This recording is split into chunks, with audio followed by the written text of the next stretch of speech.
Okay, I'm back and I'm fed up. The winter here is winter.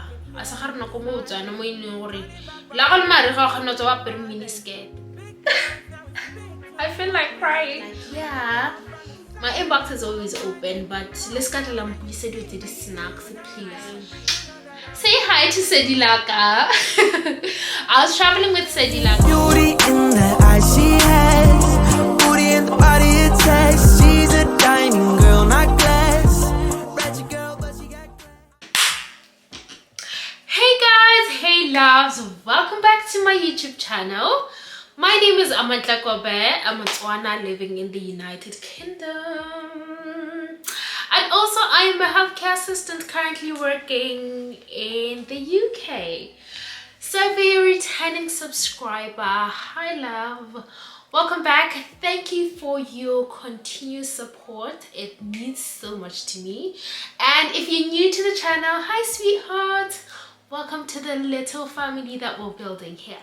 So today we are doing a highly requested video. This video is one of the videos that I've been contemplating to do for over a year now. Like, I'm sorry guys, but I've been too busy. Yeah, so today I'm free and I'm finally recording the video. So in this previous year, I've been getting a lot of questions of how did I relocate to the UK as a healthcare assistant, and today I'll be answering your questions on how to relocate to the UK as a healthcare assistant. So sit back, take out your notebooks and relax, and we are going to jot this step by step. A quick disclaimer, I am not an employee from the Home Office or the UK Immigration. Motswana, because I'm internet research. So please don't get me in trouble. I'm not affiliated to the UK government. If you want additional more information, please do go on www.gov.uk.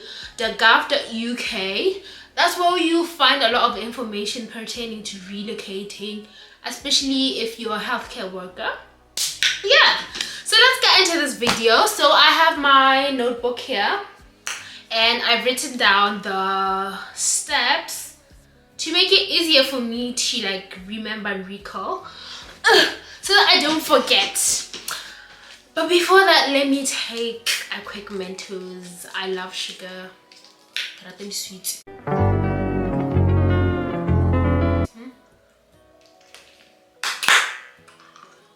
Okay.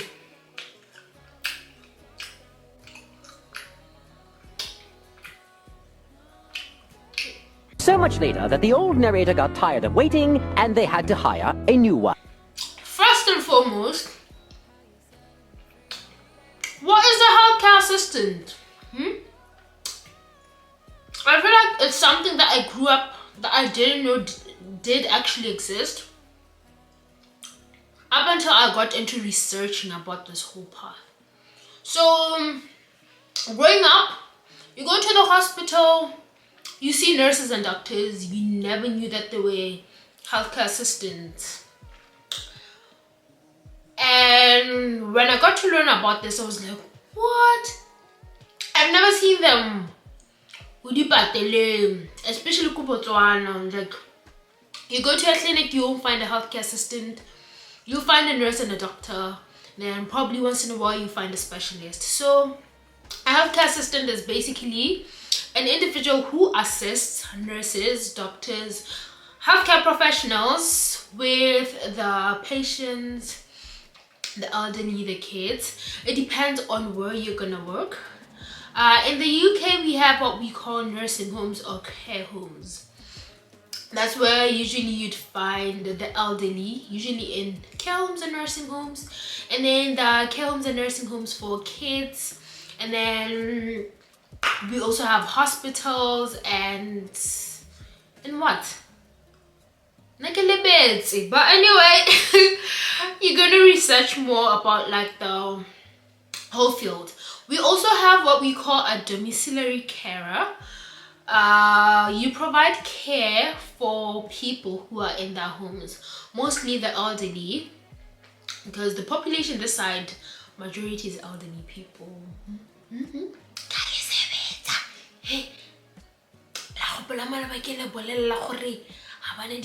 Train station. Imagine. But anyways, story for another day.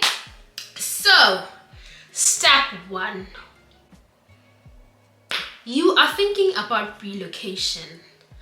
Relocation is a very life-changing process, and it requires you to be prepared mentally, emotionally, physically, I'll even say socially, because personally my side, I started to detach from my social group more when I was preparing to relocate. Yeah, so mentally, let's talk mentally. When you're preparing to relocate, you're getting into a very tough process, more especially relocating to a first world country. Everybody wants to relocate to a first world country. So relocating to a first world country means that you're gonna compete with people who are highly skilled, more especially coming from a third world country. So mentally, be prepared for the rejections. If I could show you all the rejections I received while applying to be a healthcare assistant in the UK, trust me, you'd want to relax at home. Yeah, so mentally it's a draining process. Be prepared for the days where you're like, let me give up on this and stay in my home country. It's a very draining process. You start to lose yourself, you lose your self-esteem. Like the first few weeks you're like, yeah, I'm relocating, I'm starting the process. Once you get into the actual part where you're applying, getting rejection after rejections, in a day I could get 30 rejections. Trust me, you have to push forward. Mentally, it's a very draining process, and if you don't have a support system, trust me, it's gonna make it heavier for you. So be mentally prepared for relocation. We also have financially. Chelete. I feel like a lot of people tend to undermine that relocation costs a lot of money, because in order to relocate, up until the process of applying for your visa, you're gonna need money. For example, you're gonna go write your IELTS, your TB test, get your passport. All these require money up until you book your flight ticket, buy the food that you need to buy, the clothes you need to buy, and then traveling. It's a lot of money. From my side, it depends on where you are. I'm speaking from a Motswana perspective. So if you are anywhere in Africa, it's gonna vary depending on how you access resources and how your distance you are to the UK. So from my side in Botswana Pulas, I'd say budget at least 50,000. Like, I feel like that's the minimum. Yeah, the minimum, but budget at least 50,000. Yeah. And then emotionally, I think emotionally is just the same as mentally. You're gonna cry, you're gonna have highs, you're gonna have lows, you're gonna be in an emotional roller coaster. But if you know what you want, the end result, trust me, you continue pushing. Then let's go on to step 2. Step 2 now is that you've prepared yourself emotionally, physically, mentally, whatever Kali, to relocate. We go to preparing a checklist. I feel like it's so important for you to prepare a checklist. Place it halibating la room ya gago or anywhere where it's visible to you. So with every day that you wake up, you can be able to cross out what you're working on. So in your checklist, first you're gonna have your passport. I think 90% of the Botswana population has passports. Passport, is it 260? The last time I renewed my passport, it was $260. So I don't know at this point how much is it for you to get your passport. But the first thing you should get is your passport. Like, how are you gonna travel and you don't have a passport? Second thing is now the actual qualification. So in my process, I was a student. I was studying international finance and banking, and then that's a story for another day. And there was a clinic. I think they still offer the home healthcare assistant course with AO Clinic. It's at KB Mall. If you want to know anything more about it, please do contact me so I can send you the details to enroll in the course. So the course was a week's course of classes training, and then I did a month's attachment at sort of like a care home back home, where you get to the physical process. So with that, excuse me, I did my training to be a healthcare assistant. From there on, you are going to do your online training, which is UKCPD accredited. The websites that I did use were Care Skills Academy. There's also Florence Academy. Those are the ones that I know, and I believe that I trust them. So I highly recommend Care Skills Academy. Do as many courses as you can. I think I have done over 90 courses related to healthcare. Yeah, I don't know how I did that. Even today, I sit down and I'm like, wow, I really wanted to. Yeah. So you're gonna do your UK care certificate, do extra courses like medication administration, because you never know where you're gonna work. You're probably gonna work as a domiciliary carer, which means you're probably gonna help that patient or that elderly person to get that medication. So you're gonna need to know the medication administration records and everything related to medication. Do as many courses as you can, because you are in a competition with doctors, nurses from around the world. Yeah, one thing you should know. From there on, you're gonna register for your UKVI IELTS, UKVI general training. I did the general training, but I did hear that you have to do but usually they recommend the general training, the UKVI. I hear that now in Botswana they offer it. My time, I had to go right in South Africa. I had to write in Cape Town, the UKVI general training. It's around like 3 point something in Pulas. I'm not really sure. Just go on the UK website to check where you can write go Botswana for your UKVI general IELTS training. After that, now you're gonna start with your TB test. Usually they recommend your TB test to do it 6 months before you travel, but because Botswana we don't have a lot of dates, we only have one TB testing center. I don't know if they've changed, so you're gonna have to register for your UK TB test. You do not take it anywhere else. You take it where the UK government says you should take it. No. You're gonna take it where they say you should take it. And I think it was $160. You pay it in dollars. Yeah, $160 the time I was doing it. From there on now, you have experience, you have your care certificate, you have everything. You're gonna draft an eye-catching CV. I cannot emphasize how an eye-catching CV is so important, because that's you selling yourself to the employer.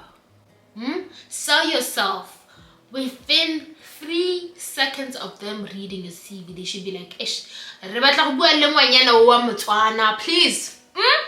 Yes, from there on you're gonna get your police clearance. So the police clearance lasts like 3 months. Yeah, 3 months. Yeah, so when you go to the police station, Irwako Central Police Station, and you tell them that it's for your visa application. So I usually recommend that you do this one after now you have done your interviews. Expire quickly, we so hit the whole process. yeah, so you're gonna tell them this is for a visa application. Sometimes they're gonna want a letter, but usually if it's for a visa application, about stress, like when you just wake up and you're looking for a job in Botswana, they're gonna be like, go get a letter from your employer. Alright, and then one thing I should also emphasize is that if you're looking to work in domiciliary, get your license. Driver's license but according to what I've heard, the UK doesn't hi boni driver's license ya Botswana ile se so ha tsena kwana wa tshwana go bona ro tsotse yang ka license ya gago. Alright, and then also you're gonna have to explain your gaps in employment. Back home I know that unemployment is like a big issue. You become employed and then you're gonna have 6 months in your gaps in employment. Be prepared to explain that and have references to cover for you in those gaps of unemployment. Alright, so we've gone through the whole process here, preparing a checklist. So step 3 now is the draining part. We start detaching from people is finding a sponsor / applying for jobs. Now you start applying for jobs. I applied via Indeed. There is a website also called Care Home UK. I'll put a link down below in the description box. And then which other websites do we have? We have Read. No, is it Read? Yeah. Yeah, and then what else do we have? Yeah, but Indeed is the main employer. So when you go to Indeed, change your location. You're gonna enter United Kingdom. There's a little part. I'll do a detailed video on applying for jobs in the UK later on. Yeah, so you're gonna change to the United Kingdom, and then when you're searching, you're gonna do Tier 2 visa sponsorship healthcare assistant jobs, please. It's that simple. And then you're gonna search. There's also NHS jobs. So for NHS jobs, it is easy to get a job in NHS, but it's also hard. So for me, the NHS, I chose to reject it for a while because I was receiving triple more rejections from the NHS than I was receiving from private recruiters. And then also looking for a sponsor. You can look for a sponsor at the gov.uk website. It has thousands of sponsors that you're gonna write down. Personally, I wrote them down in a little notebook and searched them one by one and contact them. That's how cuckoo I was about relocating. Alright, so you have now done your sponsor and finding jobs, and you've gotten an interview. That's step 4. Alright, getting your job interview. So now once you get to the job interview step, you're not almost there, but you're partially there. That's when now wahiteki sabato. I can't emphasize how huiteki is so important. Sell yourself. The way you sell yourself during those talking stages with your crushes. Sell yourself.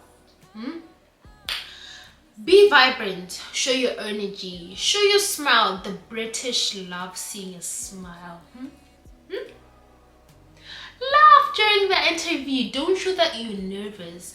Be the most relaxed person, yet internally waroroma. Kuri, fake it till you make it. Even if you like. Harat. Olebe BBC the whole week before your interview and practice a British accent. Please. Alright, I'm just exaggerating. Prepare yourself. Go on websites. Find interview questions. I'll create a quick video soon on like the top 10 questions that they're always gonna ask you as a healthcare assistant for your interview.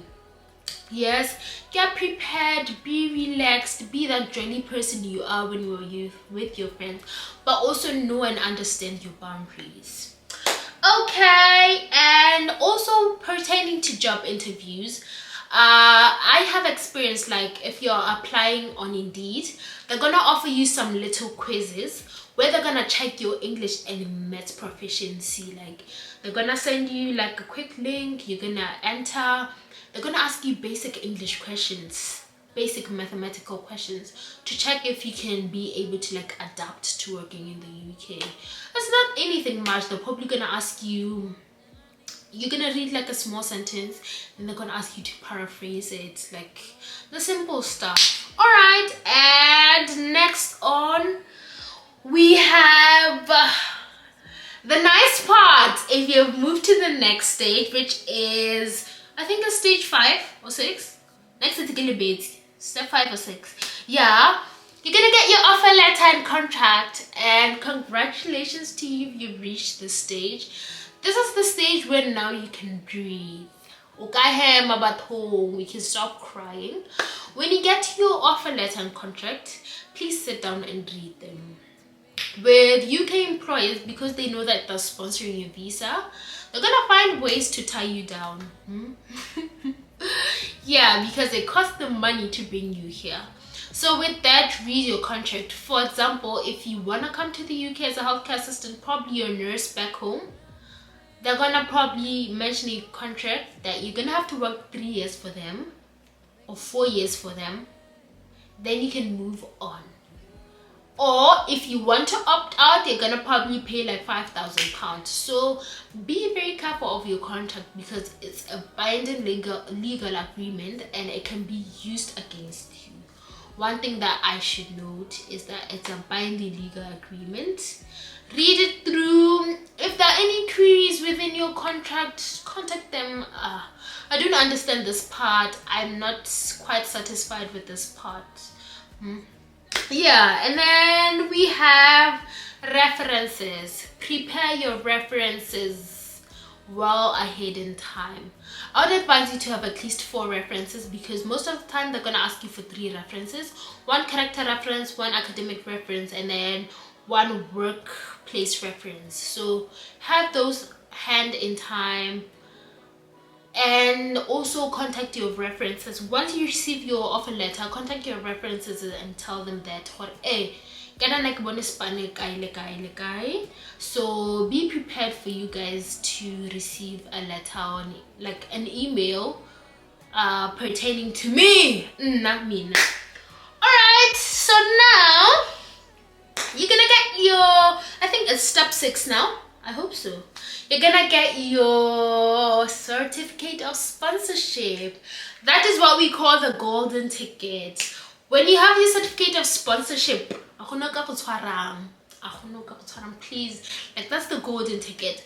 When you got your certificate of sponsorship, just go through it, check your names, like everything, your passport details, everything, so that it's gonna match to your visa application. Make sure that everything is correct, your hours are correct, as well as like your pay is correct. Everything should cinema twins you get. Yeah, and then we move on to the visa application. So with the visa application, you're gonna apply for a health and care worker visa, also known as the skilled worker visa. It's a tier 2 visa.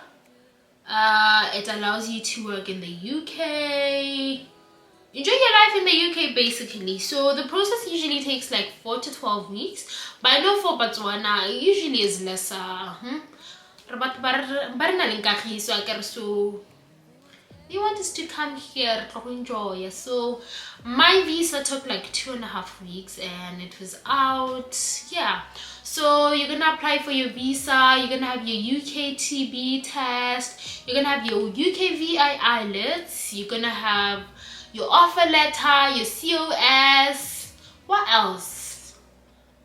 And accommodation. I almost forgot. Your employer should tell you if they're going to provide accommodation for you.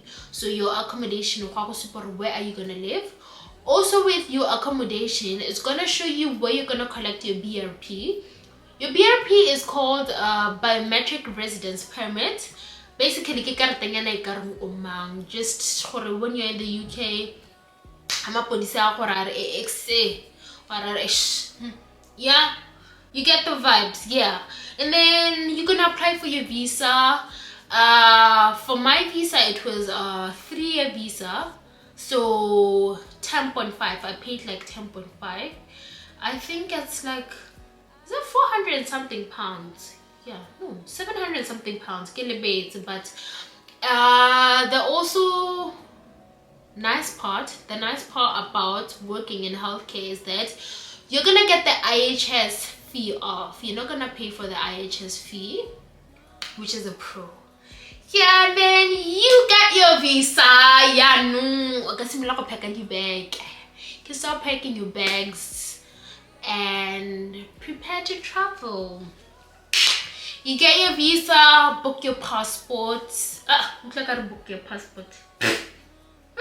Book your flight ticket. And one thing I should emphasize that I feel like I did a mistake on is when you're booking your flight ticket, please and please and please travel within countries that are visa free for your passport. I made the mistake of passing through Switzerland when I was traveling, and before I did actually pass there, the South African officials gave me so much trouble before I boarded my flight to Dubai. Please use routes that you know that they're not gonna give you any problem.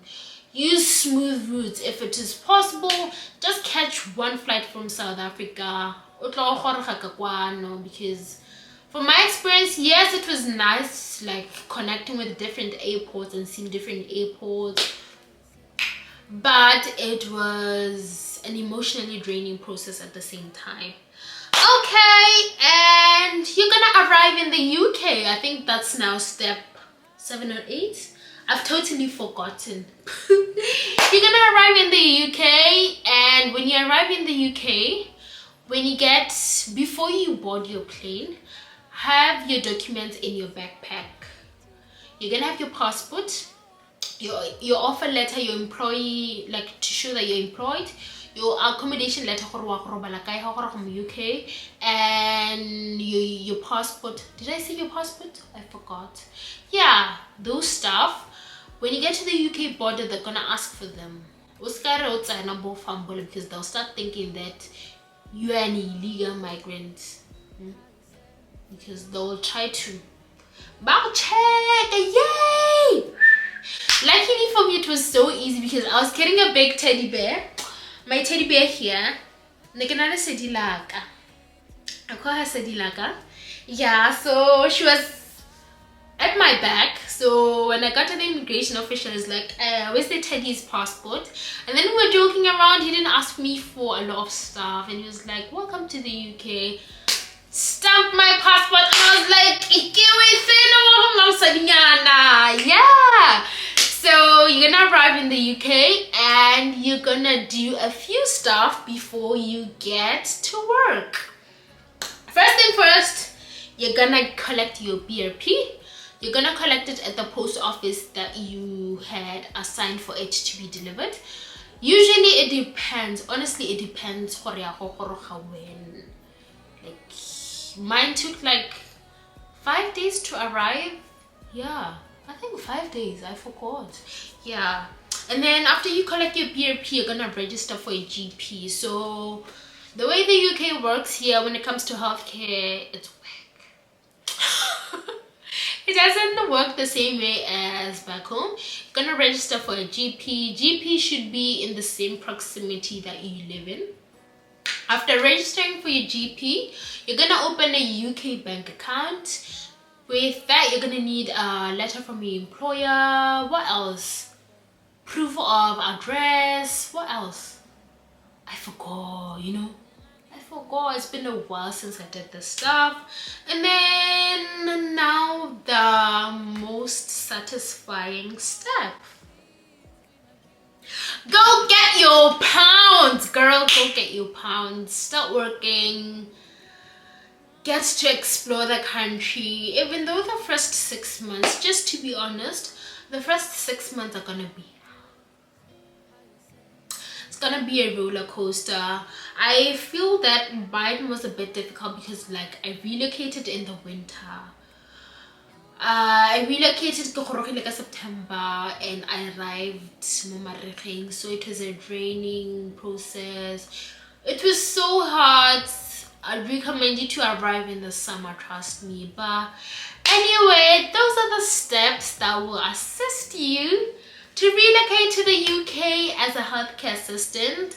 I was speaking this from a Motswana perspective, and I hope wherever you are in the world, you're able to use these steps to relocate to the UK. If you do find this very helpful, you complete the process and come to the UK, please hit me up. Ice cream, and buy me some ice cream. Yeah. So thank you guys for watching my video. Do not forget to like, subscribe, and comment on this video. Yeah. See you guys next time in my next video. Beauty in the